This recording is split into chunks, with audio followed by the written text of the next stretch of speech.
Singhani gate थाना इलाके में सभी लोगों को करंट लगा था। एक दुकान के टिन शेड में करंट आने से यह हादसा हुआ। सभी को अस्पताल में भर्ती कराया गया था। अस्पताल में सभी ने दम तोड़ दिया है। बहुत दुखद और अफसोसनाक खबर सिंघानी गेट थाना इलाके में हुआ है। सभी 5 लोग जिन्हें करंट लगा था, दुकान के टिन शेड में जो करंट आया था, और 5 लोगों को जो करंट लगा था, जो जख्मी हुए थे, उन सभी ने दम तोड़ दिया है। बहुत अफसोसनाक खबर है। गाजियाबाद से खबर आ रही है। कमरे में करंट आ रहा था, दुकान वालों को पता थी, दुकान वाले जो पता थी, इससे सामने वालों कही थी मैं दुकान बढ़ा ले, फिर दुकान करंट आ रहा है। चेक भी करा, अंदर बैठ कर, किसी को पता ही नहीं। कितने लोग इसमें सब? 5 जने बता रहे थे, 5 जने जो खत्म हुए। तो एक दुकान के टिन शेड में करंट आने से यह हादसा हुआ और सभी 5 लोगों की मौत हो गई जिन्हें करंट लगा और जो इस करंट से जख्मी हुए। ऑनलाइन पर है हमारे सहयोगी शक्ति सिंह गाजियाबाद से। शक्ति, जब यह हादसा हुआ उस वक्त क्या सिर्फ 5 लोग इसकी चपेट में आए थे और ये सभी इस वक्त काल के दाल में समा गए हैं अफसोसनाक तरीके से?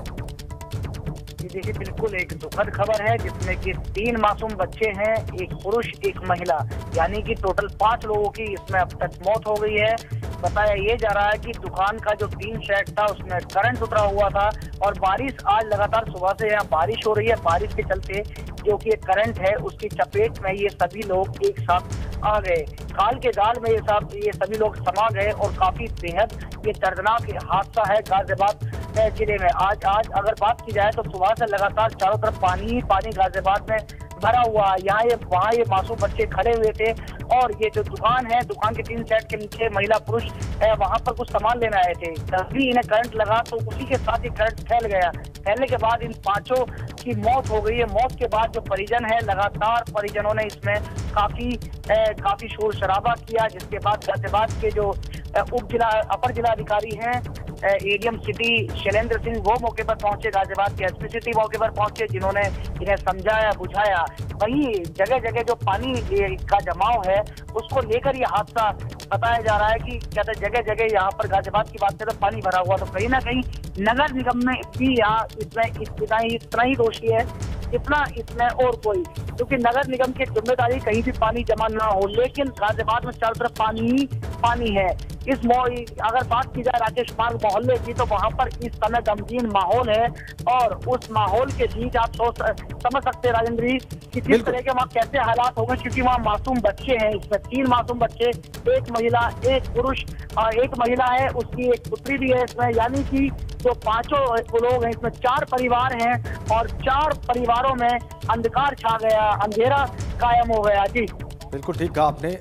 दुखों का पहाड़ टूट पड़ा इन परिवारों पर। बिल्कुल सही कहा आपने शक्ति, बहुत शुक्रिया आपका इन जानकारियों के लिए। लेकिन जो बताया आपने वो बहुत दुखी करने वाला, बहुत पीड़ादायी। सिंघानी गेट थाना इलाके में हादसा हुआ, करंट उतरा बारिश में, और निश्चित रूप से नगर निगम भी उतना ही दोषी होना चाहिए इस मामले में।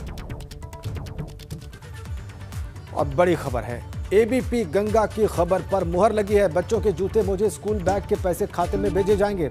बेसिक शिक्षा परिषद अभिभावकों के खाते में सीधे पैसे भेजेगा। बेसिक शिक्षा परिषद ने इसके लिए तमाम तैयारियां पूरी कर ली हैं। हर अभिभावक के खाते में 1100 रुपए भेजे जा सकते हैं।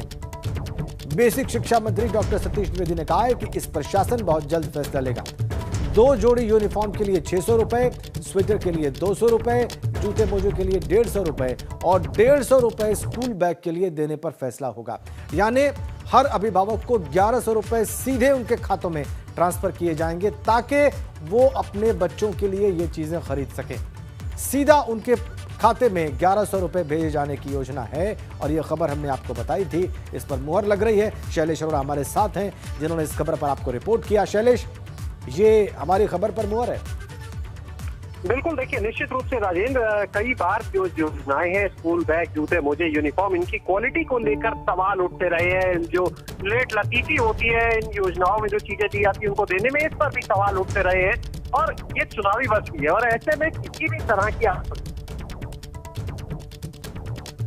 इन योजनाओं का पैसा सीधे खातों में भेजने पर हमने जैसा पहले भी बताया था, अब वही स्थितियां बन चुकी हैं और आज खुद बेसिक शिक्षा मंत्री ने इस बात को कह दिया है कि लगभग निर्णय हो चुका है, बस शासन स्तर से अंतिम फैसला आना बाकी है, जिसके बाद ये पैसा खातों में भेजा जाएगा। और सूत्रों की माने तो लगभग जो खाते हैं उनका वेरिफिकेशन का जो काम था वो भी लगभग पूरा होने को है।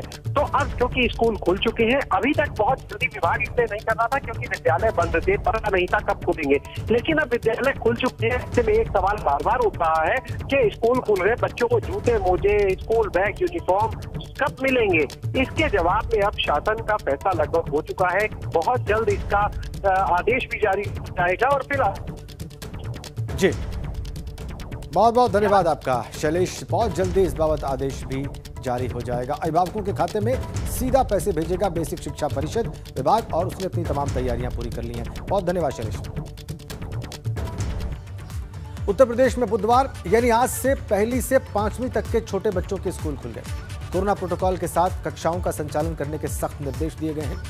क्लासेस में आने से पहले बच्चों की थर्मल स्क्रीनिंग की गई, सैनिटाइजर से उनके हाथ साफ करवाए गए और फिर सोशल डिस्टेंसिंग के साथ कक्षा रूम में उन्हें बिठाया गया।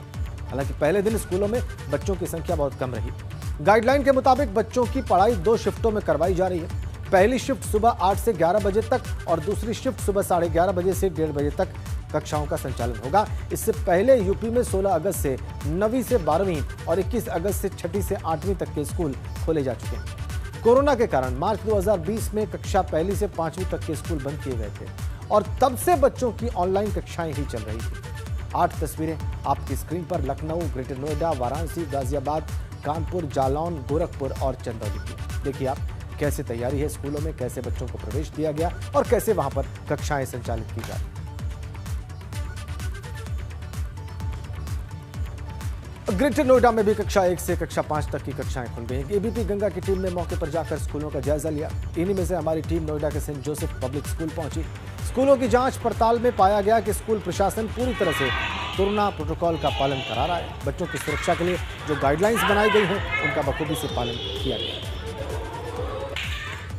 पेरेंट्स यही चाहते हैं कि ऑनलाइन क्लासेस चलें। कुछ पेरेंट्स चाहते हैं कि दोनों चलने की प्रावधान शुरू करना चाहिए, ऑनलाइन और ऑफलाइन। काफ़ी आज पहली बार 16 महीने बाद स्कूल शुरू हुआ है। हमारे लिए खुशी है कि बच्चे आए हैं, लेकिन बहुत कम आए हैं। कक्षा में 15 से 20% ही बच्चे आए हैं और कंसेंट लेटर जो भेजा था काफ़ी पेरेंट्स ने वो वापस नहीं दिया है। वो चाहते हैं कि उनके लिए ऑफलाइन क्लासेस के प्रावधान शुरू। इधर गोरखपुर में भी 1ली से 5वीं कक्षा तक के स्कूलों को खोल दिया गया है। शहर और ग्रामीण इलाकों के प्राथमिक स्कूल सुबह 8 बजे से खुल गए। वहीं स्कूल पहुंचे बच्चों का टीचर्स ने तिलक लगाकर स्वागत किया।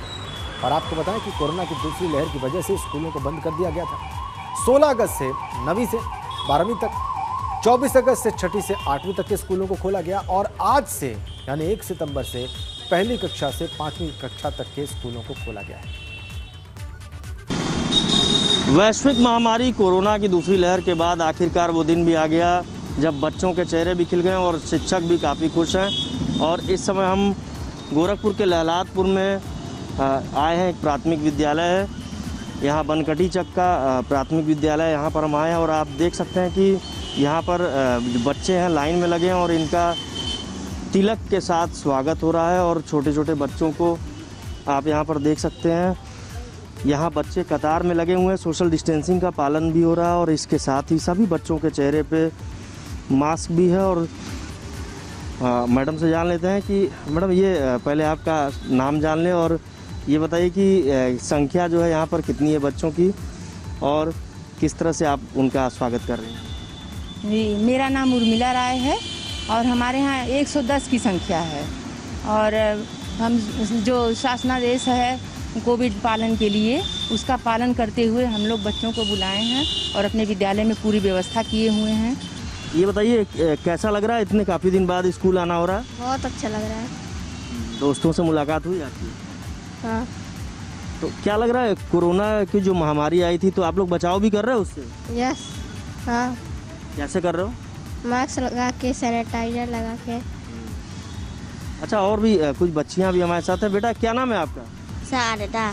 शारदा बताइए, आप स्कूल आ रहे हो, कैसा लग रहा है, किस क्लास में हो? 5 में अच्छा लग रहा है। कितने दिन बाद स्कूल आ रहे हो? बहुत दिन हो गए। हाँ, बहुत दिन बाद आ रहे हैं। अच्छा, ये बताइए किस तरह से आप लोग कोरोना को जो महामारी उसका ध्यान रख रहे हो, आप लोग किस तरह से बच रहे हो उससे? मास्क लगा के स्कूल आना चाहिए, हाथ धो के खाना चाहिए।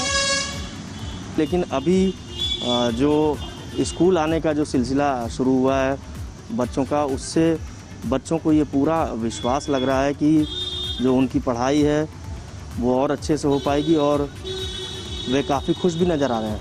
नीरज श्रीवास्तव, एबीपी गंगा, गोरखपुर। टीम 9 की बैठक में मुख्यमंत्री ने बहुत सख्त निर्देश दिए। सरकारी दफ्तरों की सुरक्षा व्यवस्था को और पुख्ता करने की आवश्यकता है। सीएम योगी ने सुरक्षा व्यवस्था की रिपोर्ट मांगी है।